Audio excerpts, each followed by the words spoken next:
할렐루야, 반갑습니다. 11월 27일 새벽 오늘 우리에게 주신 하나님의 말씀은 구약 사사기 12장 1절에서 15절까지의 말씀입니다. 사사기 12장 1절에서 15절까지의 말씀 제가 봉독하겠습니다. 하나님의 말씀입니다. 에브라임 사람들이 모여 북쪽으로 가서 입다에게 이르되 내가 암몬 자손과 싸우러 건너갈 때에 어찌하여 우리를 불러 너와 함께 가게 하지 아니하였느냐.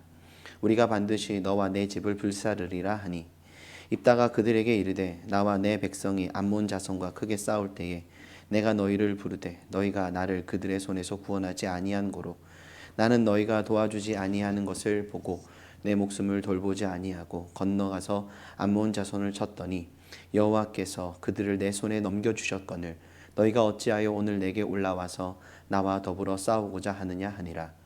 입다가 길르앗 사람을 다 모으고 에브라임과 싸웠으며 길르앗 사람들이 에브라임을 쳐서 무찔렀으니 이는 에브라임의 말이 너희 길르앗 사람은 본래 에브라임에서 도망한 자로서 에브라임과 므낫세 중에 있다 하였음이라. 길르앗 사람이 에브라임 사람보다 앞서 요단강 나루턱을 장악하고 에브라임 사람의 도망하는 자가 말하기를 청하건대 나를 건너가게 하라 하면 길르앗 사람이 그에게 묻기를 내가 에브라임 사람이냐 하여 그가 만일 아니라 하면 그에게 이르기를 십볼렛이라 발음하라 하여 에브라임 사람이 그렇게 바로 말하지 못하고 십볼렛이라 발음하면 길르앗 사람이 곧 그를 잡아서 요단강 나루턱에서 죽였더라. 그때 에브라임 사람의 죽은 자가 42,000명이었더라. 입다가 이스라엘의 사사가 된 지 6년이라. 길르앗 사람 입다가 죽음에 길르앗에 있는 그의 성읍에 장사되었더라. 그 뒤를 이어 베들레헴의 입산이 그 이스라엘의 사사가 되었더라. 그가 아들 30명과 딸 30명을 두었더니 그가 딸들을 밖으로 시집 보냈고 아들들을 위하여는 밖에서 여자 30명을 데려왔더라. 그가 이스라엘의 사사가 된 지 7년이라. 입산이 죽음에 베들레헴에 장사되었더라. 그 뒤를 이어 스불론 사람 엘론이 이스라엘의 사사가 되어 10년 동안 이스라엘을 다스렸더라. 스불론 사람 엘론이 죽음에 스불론 땅 아얄론에 장사되었더라. 그 뒤를 이어 비라돈 사람 힐렐의 아들 압돈이 이스라엘의 사사가 되었더라. 그에게 아들 40명과 손자 30명이 있어 어린 낙이 70마리를 탔더라. 압돈이 이스라엘의 사사가 된 지 8년이라. 비라돈 사람 힐렐의 아들 압돈이 죽음에 에브라임 땅 아말렉 사람의 산지 비라돈에 장사되었더라. 아멘. 본문 사사기 12장은 입다의 말년에 있었던 주요한 사건 하나를 언급합니다. 이는 동족 간의 싸움입니다. 동족 상간의 비극이다라고 하지요. 1절에 에브라임 사람들이 모여 북쪽으로 가서 입다에게 말합니다. 내가 암몬 자손과 싸우러 건너갈 때에 어찌하여 우리를 불러 너와 함께 가게 하지 아니하였느냐. 우리가 반드시 너와 내 집을 불사르리라 하니. 암몬 자손과의 싸움이 끝나고 동족 안에서도 입다는 길르앗의 지도자로 여겨졌던 거지요. 에브라임 사람들은 그렇기에 입다에게 찾아와서 암몬 자손과의 싸움에서 왜 자신들을 배제시켰는가 라며 협박합니다. 에브라임 사람들의 이러한 모습은 이미 기드온 때에도 나타납니다. 사사기 8장 1절에서 3절에 에브라임 사람들은 내가 미디안과 싸우러 갈 때에 우리를 부르지 아니하였으니 우리를 이같이 대접함은 어찌 됨이냐. 이러면서 기드온을 찾아가 따졌지요. 이에 기드온은 그들의 마음을 잘 달래어서 싸움을 하지 않고 잘 이 일이 마무리되게 하였습니다. 그런데 입다와 에브라임의 상황은 다르게 흘러갑니다. 에브라임 사람들이 걸어온 시비에 입다는 주저하지 않고 말로써 받아칩니다. 이미 암논 자손과의 싸움에서 보여줬던 모습 그대로입니다. 입다의 주장은 에브라임이 이 전쟁에서 한 것은 아무것도 없다라는 것이죠. 그리고 3절에 나는 너희가 도와주지 아니하는 것을 보고 내 목숨을 돌보지 아니하고 건너가서 암몬 자손을 쳤더니 여호와께서 그들을 내 손에 넘겨주셨거늘 너희가 어찌하여 오늘 내게 올라와서 나와 더불어 싸우고자 하느냐 하니라. 아멘.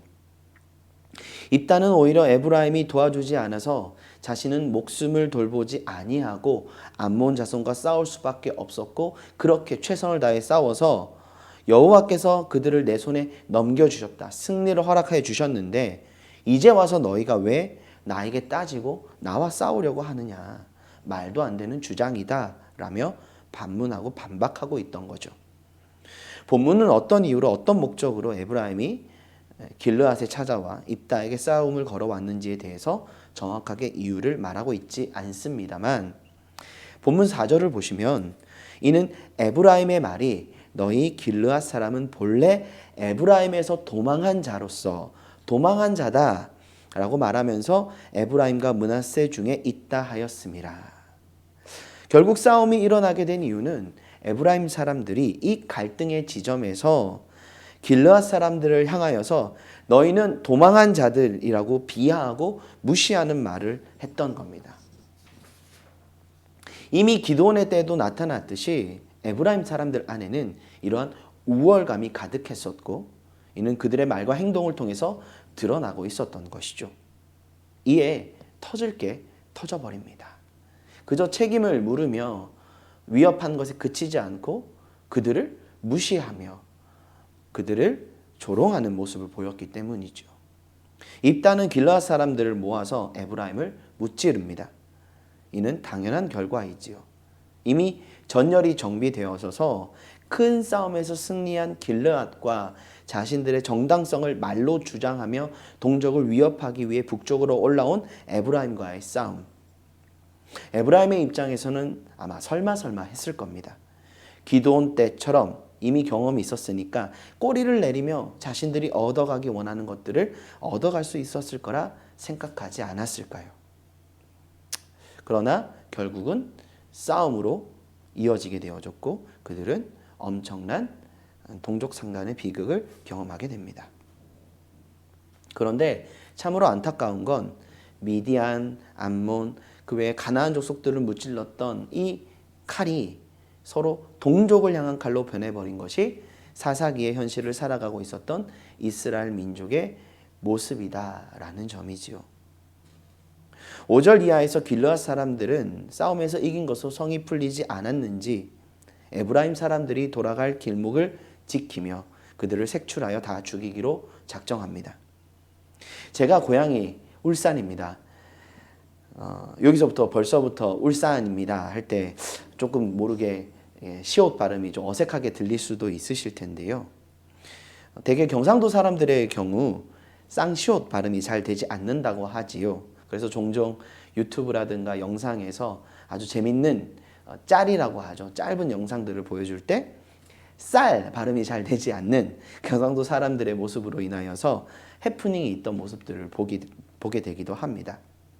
그래서 쌀 발음 해봐 라고 저도 서울에 상경했을 때 초기에 많은 사람들이 웃으면서 같이 각자의 그 지역에 대해서 알게 되고 그 가운데 서로가 서로를 이해해가는 즐거운 시간을 가지기도 했었는데요.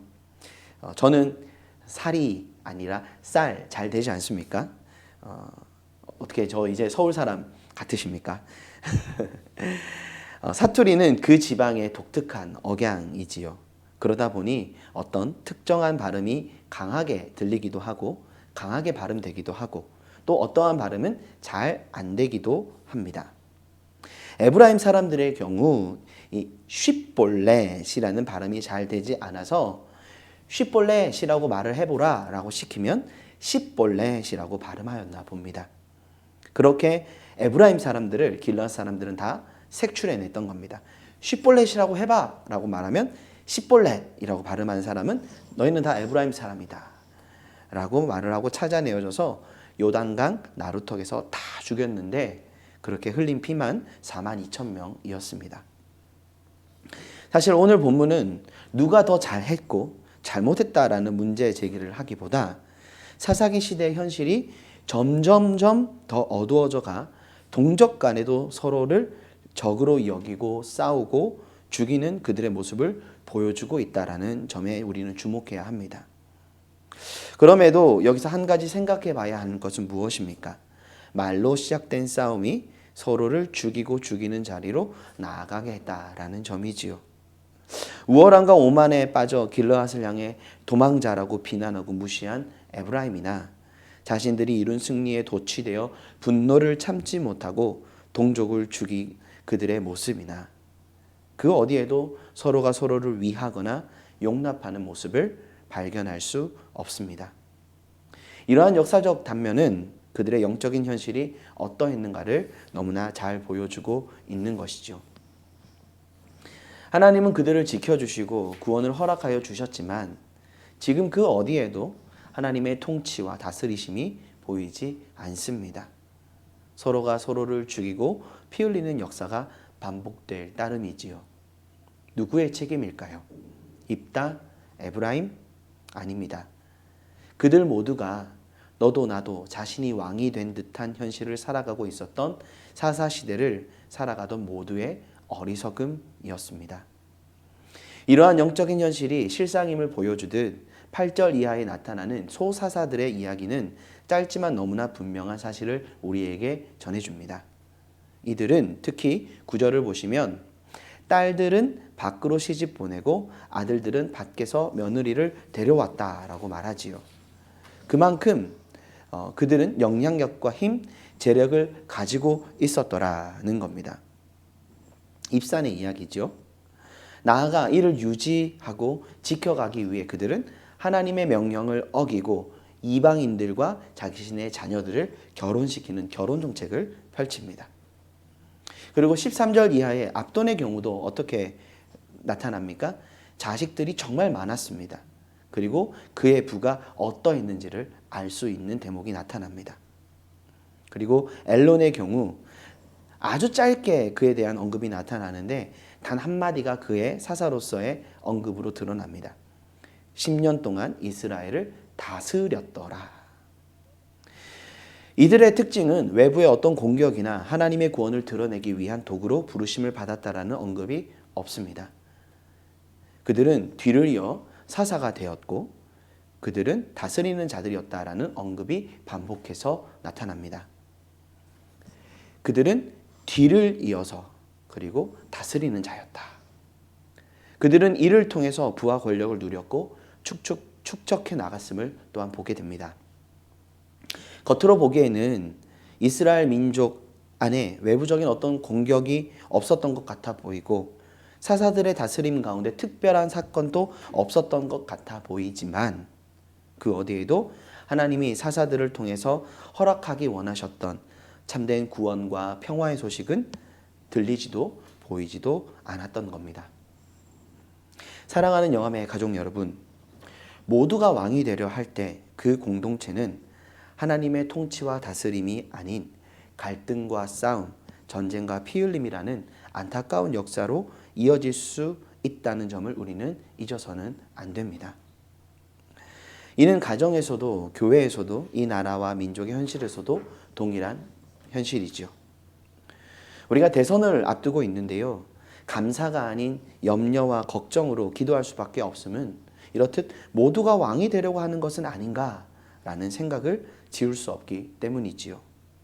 서로를 비난하고 갈등하고 대선으로 인해 서로가 서로를 불신하고 싸우고 갈등하게 하고 이것이 우리가 직면한 현실이지 않습니까? 우리가 먼저 겸손히 주님 앞에 엎드려야 할 때입니다. 내가 살아가는 삶의 현장, 가정, 공동체 속에 하나님의 다스리심을 나타내고 있는지, 내가 왕이 되려 하는지 돌아볼 수 있어야 합니다.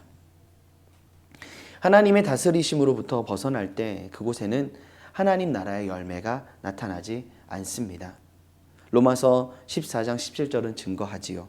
하나님의 나라는 성령 안에 있는 의와 평강과 희락이다.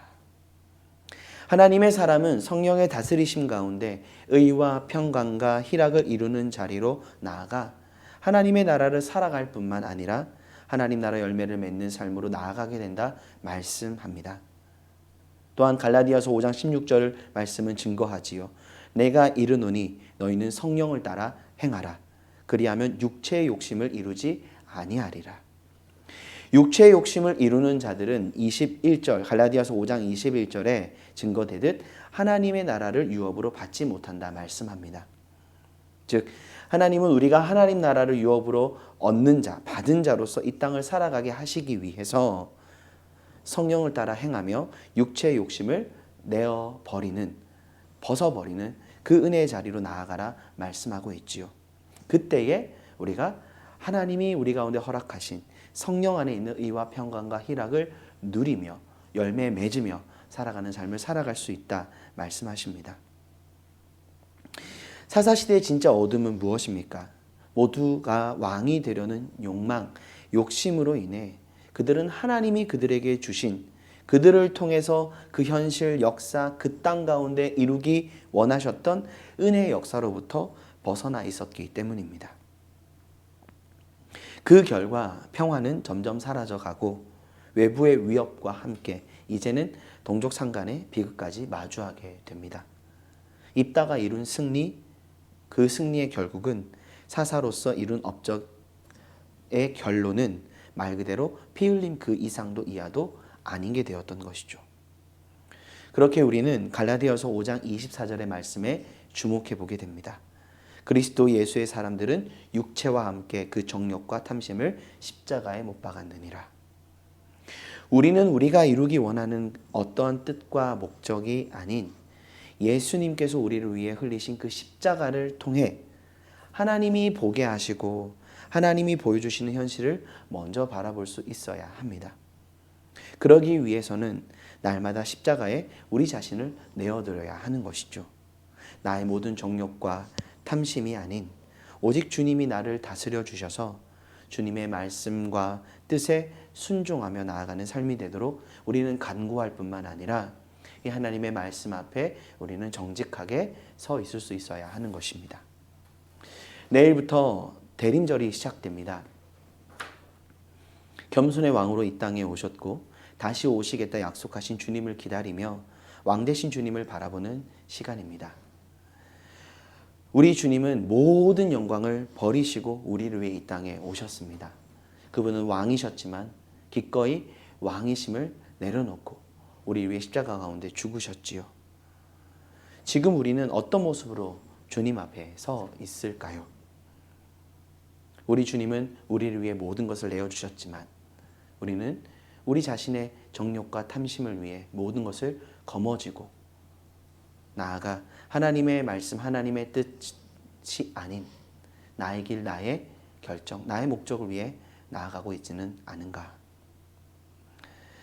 이번 대림절 왕 되신 주님을 인정하며 우리의 모든 정욕과 탐심, 연약함을 십자가에 못 박고 성령께서 행하게 하시는 그 은혜의 삶으로 나아가 하나님의 나라, 하나님의 뜻 가운데 우리의 삶을 내어드리는 자리로 나아갈 수 있어야 하겠습니다. 우리가 그 믿음의 길을 선택하며 겸손히 주님의 그 말씀 앞에 설 때에 우리의 삶뿐만 아니라 우리의 가정, 우리의 공동체 가운데 이 이스라엘의 민족이 이 사사기의 현실 가운데 대면할 수밖에 없었던 안타까운 현실이 아닌 하나님께서 우리에게 허락하기 원하시는 참된 하나님 나라의 역사, 의와 평강과 희락이 충만한 그 은혜의 삶으로 저와 여러분을, 우리 모두를 하나님께서 나아가게 하실 거라 믿습니다. 그 믿음 가운데 오늘 하나도 승리하시며 예수 그리스도의 그 십자가를 든든히 붙들고 겸손히 믿음 안에 살아가는 우리 모든 영함의 가족들 되기를 간절히 소망합니다. 기도하겠습니다. 주님, 우리의 연약한 믿음이, 우리의 연약한 모습이 하나님의 뜻, 하나님의 계획, 하나님의 은혜의 자리로 나아가기보다 우리의 정욕과 우리의 탐심의 결과를 만들어내고 있지는 않은지 돌아봅니다. 우리 주님은 우리를 위해 모든 영광 버리고 이 땅 가운데 오셔서 우리의 구주가 되어 주셨고 우리를 위해 희생하시고 피 흘려 주셨건만 우리는 나 자신의 정욕과 탐심을 위해 도리어 서로가 서로를 아프게 하고 미워하고 가시돋친 말들로 서로의 마음을 상처 입게 하고 나의 뜻과 나의 목적을 이루기 위해 불순종의 자리로 나아가고 있지는 않은지요. 주님, 이 시간 우리가 우리의 중심을 다시금 돌아보며 내가 왕이 되려 했던 나의 연약한 모습, 어리석은 모습을 주님 앞에 내려놓고 우리 주님만이 나의 왕이시고 주님만이 나를 다스려 주시기를 간구하며 나아가오니 성령 하나님, 우리의 심령을 붙들어 주시고 오늘 한날 이 믿음의 고백으로 나아가는 그 삶의 자리마다 우리의 정욕과 탐심은 십자가에 못 박히고 오직 살아계신 예수 그리스도, 그 주님이 우리를 다스리심에 성령의 열매, 성령으로 행하며 하나님의 뜻 이루어 나아가는 믿음의 걸음 걸어가는 우리 모든 영암의 가족들 될 수 있도록 은혜 더하여 주시옵소서. 오늘 한 날 또한 복된 주일을 준비하며 깨어있는 한 날 되기를 원합니다. 코로나로 인하여서 여전히 많은 어려움들이 있고 모두가 함께 다 온전함으로 모여 예배하지 못하지만 각자가 서 있는 그 처소 가운데 그 자리가 하나님 영광 받으시고 하나님 뜻 이루는 자리 될 수 있도록 우리가 깨어 기도하며 준비된 예배자로서 주님 앞에 서 있을 수 있기 원하오니 성령님, 우리 사랑하는 성도님들 또한 우리 모든 영암의 권속들 한 사람 한 사람 붙드사 온전한 예배자들로서 준비되어지고 깨어 있을 수 있도록 주님 함께하여 주시옵소서. 감사드리며 살아계신 예수 그리스도 이름으로 기도드립니다. 아멘. 사랑합니다.